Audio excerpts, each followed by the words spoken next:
New insight today on how working-class neighborhoods are vanishing from major U.S. cities. It started as the country. New insight today on how working-class neighborhoods are vanishing from major U.S. cities. It started as the country transitioned from a manufacturing economy, and it is now restructuring entire neighborhoods and cities. Joining me now, the co-author of that new study, Richard Florida from the University of Toronto's Martin Prosperity Institute.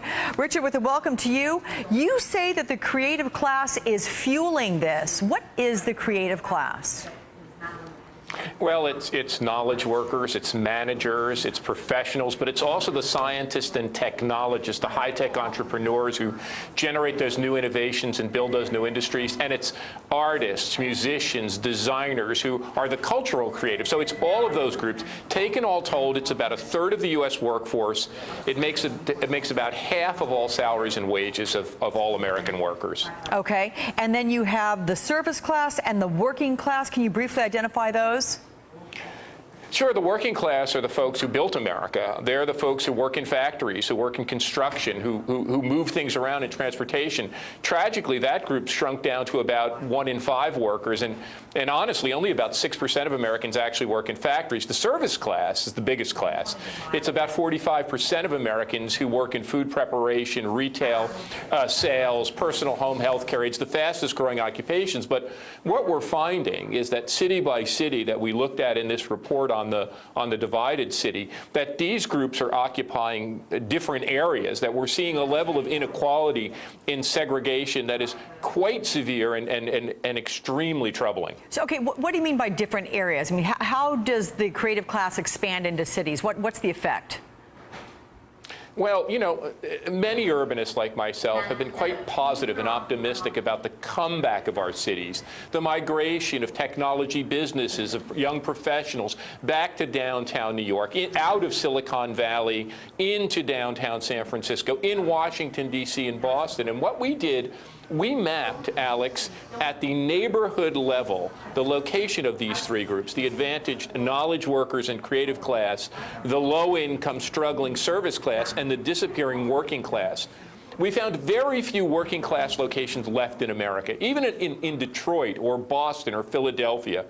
We found the creative class is colonizing the best areas.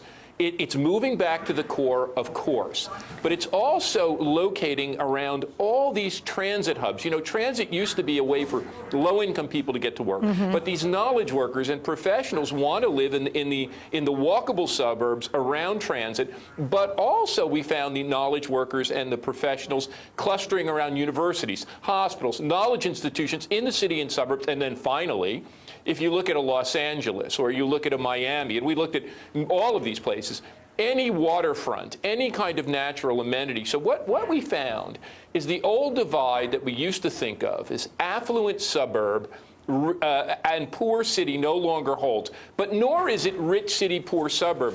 We have a literal patchwork in America of concentrated areas of advantage and affluence juxtaposed to concentrated areas of disadvantage with a missing middle. Those good middle-class neighborhoods that workers and middle-class people used to be able to live in are gone, and our geography is one of the haves and the have-nots. So, Richard, looking specifically, you've talked about Manhattan, Los Angeles, Chicago, but I understand it's a little different in Houston. Well, you know, Houston is one of a number of cities. There has been a migration back to the core, but we're finding this in a number of places where literally part of the city is the western edge, the northern fringe, the southern fringe. Washington, D.C. is like this, as well as Atlanta, where a whole segment of the city is colonized by the more affluent knowledge workers, with the lower income, less affluent, more unemployed service workers and blue-collar workers shunted in the other half. And Houston kind of conforms to that pattern, where there are whole chunks of the city that are one way and other chunks that are quite disadvantaged.